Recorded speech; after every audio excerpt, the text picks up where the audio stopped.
오늘 본 말씀을 보면 영적 어둠에 갇혀 있는 두 부류의 사람에 대해서 우리는 발견하게 됩니다. 첫 번째 부류의 사람은 바리새인과 사두개인들, 서기관들로서 예수님께 하늘로부터 오는 표적을 구한 사람들입니다. 두 번째 부류의 사람들은 예수님의 제자들입니다. 예수님의 제자들도 처음부터 영적인 눈을 뜬 것은 아니었습니다. 제자들은 예수님이 십자가에 못 박혀 죽으시고 부활하실 때까지도 영적 어둠에 있었던 사람들입니다. 제자들은 예수님께서 바리새인들의 누룩을 조심하라 라고 했을 때 그 말이 무슨 뜻인지 이해할 수 없었습니다. 깨닫지 못했습니다. 오늘은 첫 번째 부류의 사람들에 대해서 함께 살펴보겠습니다. 세상에서 가장 비극적인 사람이 있다면 눈은 떴지만 보지 못하는 사람들입니다. 누구를 막론하고 어둠에 갇혀 있다는 것은 정말 큰 비극입니다.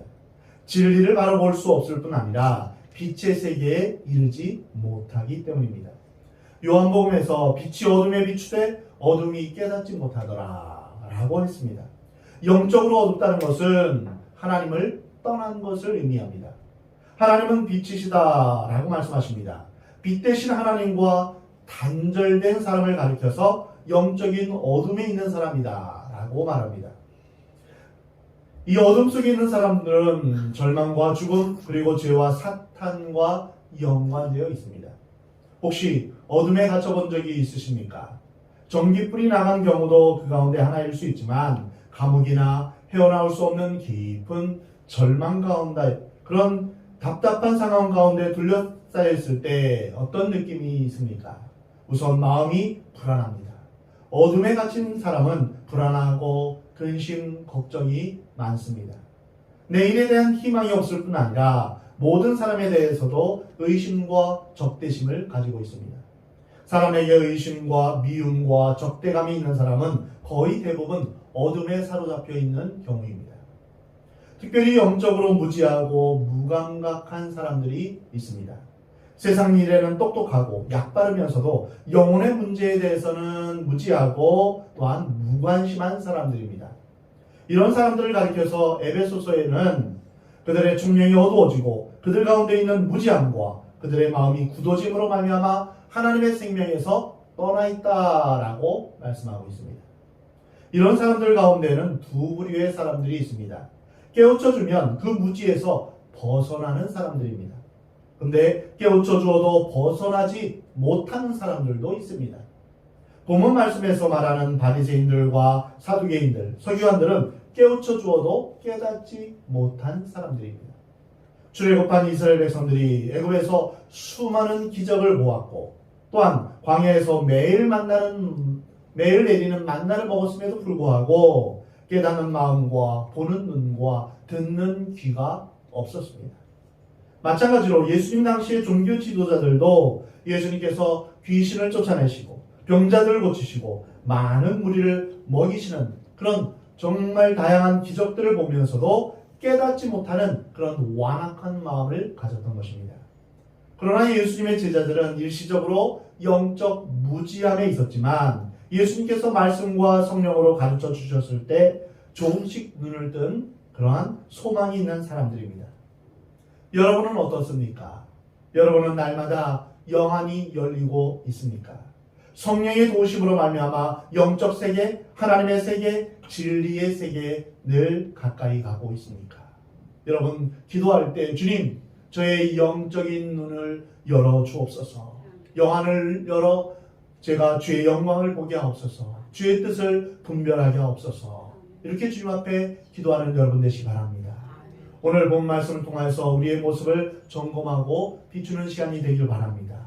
오늘 본문 1절 말씀입니다. 바리새인과 서기관들이 사두개인들이 와서 예수를 시험하여 하늘로부터 오는 표적 보이기를 청하니. 여기 바리새인과 사두개인이 나타납니다. 그들은 그 당시 유대교의 종교 지도자들이었습니다. 누구보다도 먼저 예수님을 환영하고 예수님의 오심을 기뻐해야 될 그런 사람들입니다. 근데 그들은 예수님을 배척했습니다. 이들이 어떤 사람들이었는가 몇 가지 살펴보겠습니다. 첫 번째로 이들은 예수님을 대적하기 위해서 마지막으로 찾아온 사람들입니다. 그동안 이들은 예수님을 끊임없이 찾아왔습니다. 예수님을 환영하고 그 말씀을 듣고 순종하기 위해서가 아니라 예수님을 시험하고 대적하고 예수님을 꺾기 위해서 찾아온 것입니다. 마태복음 3장 7절에서 세례 요한이 세례를 줄 때 바리새인들과 사두개인들이 찾아왔다라고 기록되어 있습니다.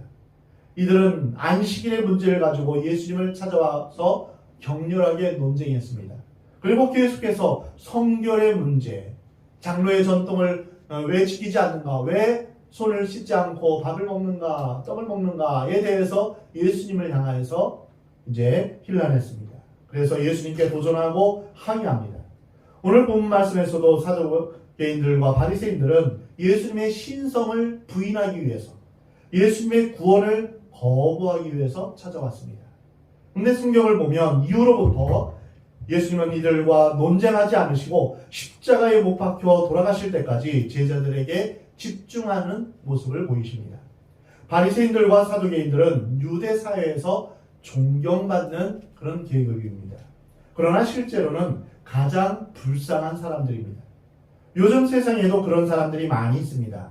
세상적으로는 화려하고 존경받고 권력이 있는 사람이지만 하나님 편에서 볼 때는 참으로 불쌍하고 비참한 사람들입니다. 이들을 보면서 우리는 이러한 사실을 깨닫습니다. 사람은 누구나 실수할 수 있고 잘못된 행동을 할 수 있습니다. 그러나 끝까지 자기의 실수와 잘못을 고집한다면, 회개하지 않는다면 그것은 단순한 실수와 잘못일 수 없다는 것입니다. 실수할 수 있습니다. 사람이 허물이 있을 수 있습니다. 그러나 그것을 깨달았을 때는 돌아서야 합니다. 잘못된 줄 알면서도 끝까지 고집한다면 그것은 실수나 허물이 아니라 교만이요 죄입니다. 바리새인들과 사두개인들은 끝까지 예수 그리스도를 배척하고 거부했습니다.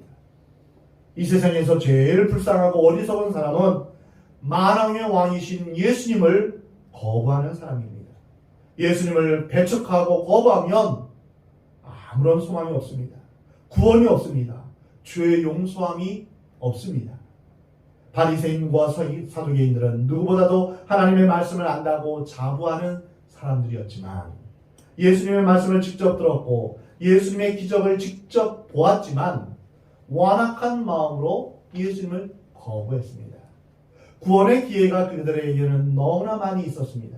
그러나 결국 교만과 자존심, 그리고 악한 마음과 굳어진 마음 때문에 이들은 구원을 놓치고 말았습니다. 그들의 옷은 화려하고 사회적인 지위는 대단했지만, 그들은 성전을 들락달락했지만 그러나 온전히 예수님을 믿지는 않았습니다. 사실 교회 마당을 밟는 것은 중요하지 않습니다. 건물을 왔다 갔다 하는 것이 중요한 것이 아닙니다. 예수 그리스도를 알고 예수 그리스도를 바로 믿는 것이 중요합니다. 예수 그리스도를 믿음으로 하나님의 자녀가 되는 권세를 갖고 그 권세를 누리는 것이 중요합니다. 예수님을 얼마나 오래 믿었느냐, 이것도 중요하지 않습니다. 바로 믿고 있느냐, 이것이 중요한 것입니다. 두 번째로 바리새인과 사두개인들은 예수님을 배척하기 위해서 서로 손을 잡았습니다. 그러나 실제로 이들은 손잡을 수 없는 사람들입니다. 종교적인 입장이 아주 달랐기 때문입니다. 사두개인들의 신앙은 요즘으로 말하면 진보적인 신앙입니다. 그리고 바리새인들의 신앙은 보수적이고 전통적인 신앙입니다. 바리새인들은 천사를 믿으며 부활을 믿었습니다. 철저하게 하나님을 잘 믿기 위해서 사람의 유전과 전통까지 첨가해서 믿었습니다. 반면에 사두개인들은 현실주의적인 신앙을 가졌습니다. 그래서 영혼이나 부활이나 천사나 천국은 믿지 않았습니다. 구약 성경도 모세 오경만을 믿고 나머지 성경은 믿지 않았습니다. 사두개인들은 초자연적인 기적을 믿지 않았던 사람들입니다. 그들은 현실 정치에 적극적으로 또한 참여한 사람들입니다. 사두개인들은 로마 정부와 아주 친밀한 관계를 가진 사람들입니다. 이처럼 바리새인들과 사두개인들은 같은 하나님을 믿고 있음에도 불구하고 서로 조화를 이루지 못하고 오히려 서로 경멸하고 다투는 그런 관계였습니다. 근데 놀랍게도 예수 그리스도를 공격할 때는 그들이 손을 잡은 것입니다. 어제 적이었던 두 그룹이 예수님을 제거하려는 그런 악한 의도에서 잠깐 손을 잡은 것입니다. 그런데 이들이 예수님을 공격할 때 요구한 것이 있습니다.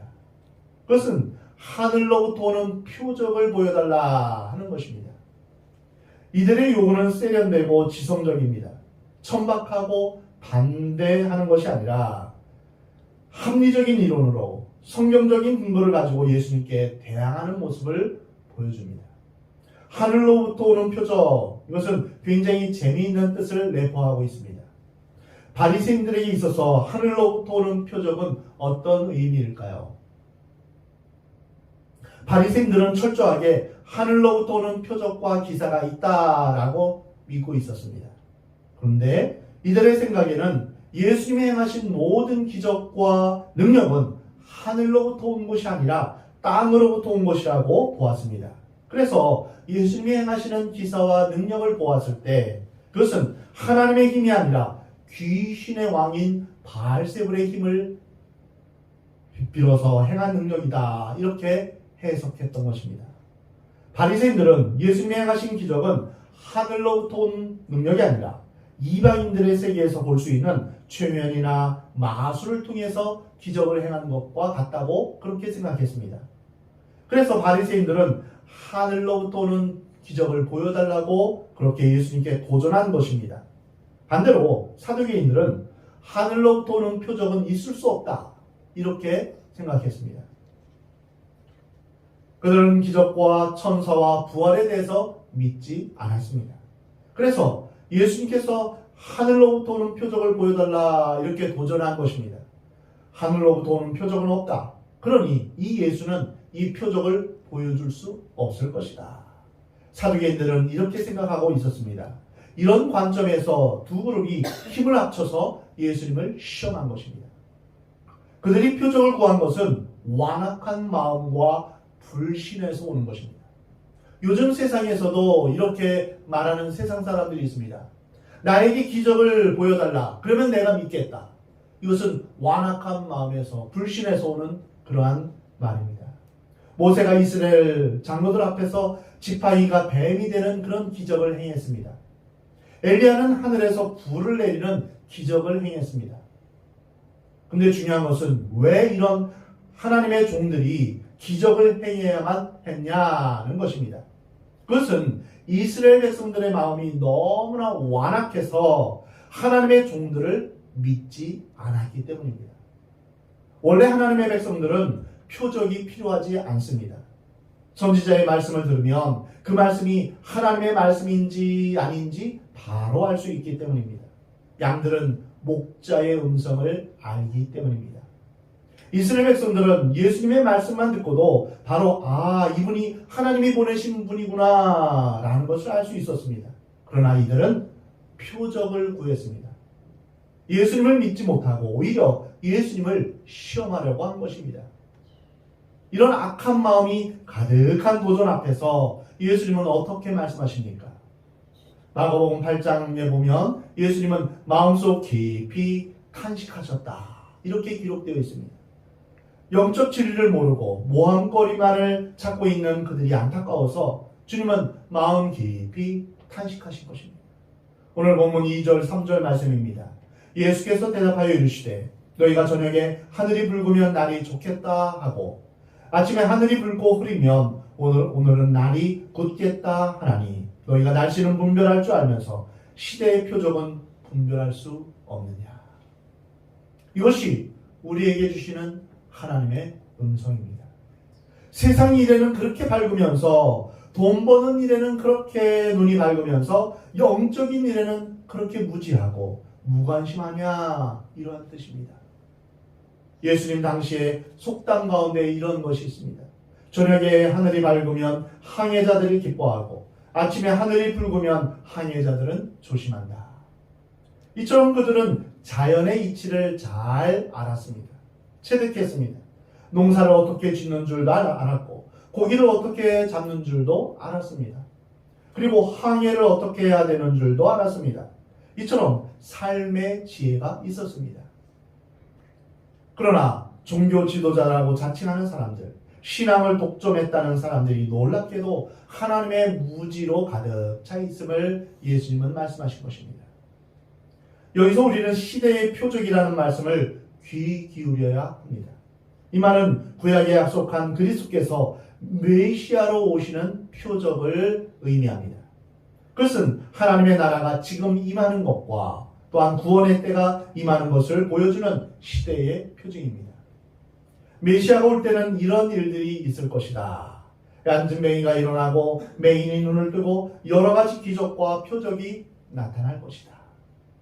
메시아가 올 때의 징조들을 구약에서 이미 예언했습니다. 그러나 바리새인과 사두개인들은 구약에 예언되어 있는 메시아가 올 때의 그 표적과 또한 기사들에 대해서는 관심이 없고 그들의 편견과 또한 그들의 생각에 사로잡혀 있어서 하나님의 말씀, 하나님의 약속을 깨닫지 못하고 눈이 멀어 있었던 것입니다.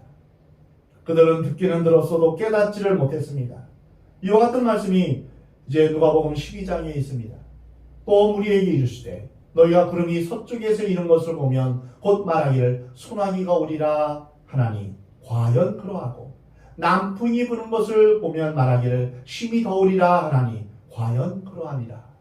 외식하는 자여 너희가 천지의 기상은 분간할 줄 알면서 어찌 이 시대는 분간하지 못하느냐. 어째서 세상 일은 그렇게 잘 알면서 하나님의 일에 대해서는 그렇게 무지하냐라는 것입니다. 우리 사회를 또한 우리 자신을 돌아보시기 바랍니다. 누구든지 경제나 사회, 정치 권력, 교육 문제 그리고 자신의 전공 분야에서는 다들 전문가임을 자처합니다. TV, 신문, 라디오 등의 매스컴에 잠깐 귀 기울여 보면 갖가지 의견과 방안들을 말하면 전문가들이 그렇게 말들을 잘하는 줄 모르고 참 잘합니다. 세상 일에 대해서는 그렇게 밝을 수가 없습니다. 그러나 어느 누구도 하나님에 대한 생각과 하나님의 지식을 논하는 사람은 없습니다. 그 소리가 들리지 않습니다. 심지어 교회마저도 하나님에 대한 깊은 묵상이 없고 영적 통찰력이 없는 슬픈 현실을 보게 됩니다. 그래서 교회의 소리가 세상에 먹혀들지 않습니다. 목사의 설교가 세상을 변화시키지 못하고 있습니다. 우리도 똑같이 세상을 닮아가고 있습니다. 세상이 하는 말을 교회도 하고 세상이 고민하는 것을 교회 다니는 사람도 똑같이 고민합니다. 오늘 우리에게는 또한 우리 사회에서는 하나님에 대한 더 깊은 묵상이 있어야 됩니다. 하나님의 뜻을 전하는 교회가 되어야 되며 하나님의 뜻을 위해서 고민하고 괴로워하는 몸부림이 있어야 합니다. 우리의 주위 여러 상황 가운데서 하나님 이것을 통하여서 하나님께서 우리에게 주시는 하나님의 메시지가 무엇입니까? 우리는 주님 앞에 묻고 고민해야 할 것입니다. 예수님 당시의 종교 지도자를 가리켜서 다음과 같이 말씀하셨습니다. 오늘 본문 4절 말씀입니다. 악하고 음란한 세대가 표적을 구하나 요나의 표적밖에는 보여줄 표적이 없느니라 하시고 그들을 떠나 가시니라. 바리새인과 사두개인들은 악하고 음란한 사람들이다 이렇게 말씀하셨습니다. 그리고 그들이 영향력을 끼치는 그 사회를 악하고 음란한 세대라고 말씀하십니다. 악하다라는 말은 무슨 뜻입니까? 그들이 도덕적이고 질적으로 악하다는 뜻입니다. 하나님은 선하신데 하나님으로부터 멀리 떠나 있는 상태를 말합니다. 하나님을 믿지 않는 것입니다. 음란하다라는 것은 무슨 의미입니까? 그들이 영적인 간음을 하고 있는 것입니다. 하나님만 사랑해야 되는데 하나님을 사랑하지 않고 물질을 사랑하고 권력을 사랑하고 이 세상을 사랑하고 있는 것입니다. 악한 사람은 악한 영향력을 주고 선한 사람은 선한 영향력을 줍니다. 우리 교회의 믿음의 사람, 성령의 사람, 하나님의 사람이 한 사람만 있더라도 그 사람은 온 교회에게 충격을 줄 것입니다. 가나안의 한 여인이 4,000명 이상의 사람들을 몰고 온 것처럼 진정한 믿음을 가진 한 사람은 주위에 성령의 충격을 줄 것입니다. 우리가 다른 사람에게 무엇을 기대하기보다는 내가 먼저 하나님 앞에서 올바로 서며 성령의 사람, 믿음의 사람이 되기를, 하나님의 사람이 되기를 주님 앞에 기도하시기 바랍니다. 바리새인들과 사두개인들은 그 시대 사람들의 영혼과 도덕 수준을 악하고 음란하게 만들어 버렸습니다. 그들의 영적 어둠은 실로 죄악의 깊이와 상관이 있습니다. 얼마나 깊은지조차 알 수 없을 정도로 그들의 죄악은 뿌리가 깊었습니다. 표적을 구하는 종교 지도자들에게 예수님은 오직 하나의 표적을 보여주신다고 말씀하십니다. 그것은 안진뱅이가 일어나는 것도 죽은 자를 살리는 것도 아닙니다. 하늘로부터 많은 천사가 내려오거나 불마차가 나타나는 것도 아닙니다. 그것은 바로 요나의 표적이었습니다. 이상한 신비를 보여주는 것이 아니라 구약에 예언된 말씀을 하신 것입니다. 우리는 어렵고 힘든 일이 생기면 성경으로 돌아가야 합니다. 예수님이 3번 시험을 받으실 때도 성경 말씀을 인용하셨습니다. 표적을 보여달라 하는 위기 앞에 섰을 때 예수님은 말씀으로 돌아가셨습니다. 예수님은 수많은 기적을 베푸셨지만 결정적일 때는 말씀으로 돌아가셨습니다. 그러면 요나의 표적이란 무엇입니까? 그것은 바로 십자가의 표적입니다. 기적 중의 기적은 십자가입니다. 능력 중의 능력은 십자가입니다. 안진뱅이가 일어나고 죽은 자가 살아나는 것은 우리가 사는 7, 80년의 생애 정도에서 일어날 수 있는 기적입니다. 그러나 십자가로 말미암는 기적은 나의 영혼을, 우리의 영혼을 구원하는 기적입니다. 온 인류의 역사를 변화시키는 기적입니다. 우리의 영원한 생명을 좌우하는 기적입니다. 예수님은 십자가의 표적을 보여주셨습니다. 악하고 음란한 세대가 표적을 구하나 선지자 요나의 표적밖에는 보일 표적이 없느니라. 요나가 밤낮 사흘 동안 큰 물고기 뱃속에 있었던 것 같이 인자도 밤낮 사흘 동안 땅속에 있으리라. 요나의 사건에 많은 의미가 있지만 예수님은 여기서 한 가지만 택해서 우리에게 설명해 주셨습니다. 즉 요나가 물고기 뱃속에 들어가 3일을 있었던 것처럼 예수님도 하나님의 뜻을 위해서 십자가에 못 박혀 죽으시고 3일 동안 땅에 묻히시겠다는 것입니다. 십자가의 죽음, 이것이 바로 표적입니다. 사랑하는 성도 여러분, 십자가는 구원입니다. 십자가는 능력입니다. 십자가는 화해입니다. 십자가는 치료입니다. 예수님이 가시 면류관을 쓰시고 손과 발에 못이 박히시고 창에 찔리시며 엘리 엘리 라마 사박다니 나의 하나님 나의 하나님 어찌하여 나를 버리시나이까 하시며 죽어가신 그것은 바로 나를 위한 것이며 그것이 바로 표적입니다. 내가 너희에게 보일 것은 세상적인 승리의 개성가가 아니라 바로 죽음이라는 것입니다. 예수님의 죽음은 무슨 의미가 있습니까? 예수님의 죽으심은 곧 우리가 살아난다는 것을 의미합니다. 예수님이 형벌을 받으심으로 우리의 죄가 용서함을 받는다는 의미입니다. 우리가 하나님의 자녀가 되는 권세를 얻는 길을 열어 놓으셨다는 것입니다. 바리새인들과 사두개인들은 예수님의 십자가를 이해할 수 없었습니다. 그러나 우리는 이해해야 합니다. 예수 그리스도의 십자가를 믿어야 합니다. 부활하신 예수님을 믿어야 합니다. 인류의 역사는 하나님의 아들이신 예수님이 오심으로 완전히 달라졌습니다. 하나님의 아들이 오시기 전까지 이 세상은 완전히 감옥에 갇힌 세상이며 어둠이 지배하는 세상이었습니다. 이 세상은 거대한 죄수들의 포로 수용소와 같습니다. 그런데 하나님의 아들이 오심으로 인류를 묶고 있던 그 쇠사슬이 풀리고 천국문이 활짝 열렸습니다. 이제 우리는 마음껏 하나님의 은혜를 받게 되며 마음껏 하나님 앞에 나아갈 수 있게 된 것입니다. 할렐루야. 사랑하는 성도 여러분, 예수님을 믿으면 하나님의 자녀가 되는 권세가 주어지는 것을 믿으시기 바랍니다. 우리의 신앙이 바로 여기에 있습니다.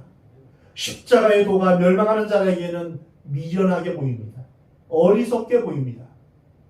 그렇지만 구원을 얻는 우리에게는 하나님의 능력이 되신다고 말씀하고 있습니다. 십자가의 능력, 십자가의 표적을 예수님께서 요나의 표적을 통해서 우리에게 보여주신 것입니다. 오늘 본문 4절 끝부분에서 예수님이 그들을 떠나가시니라 라고 했습니다.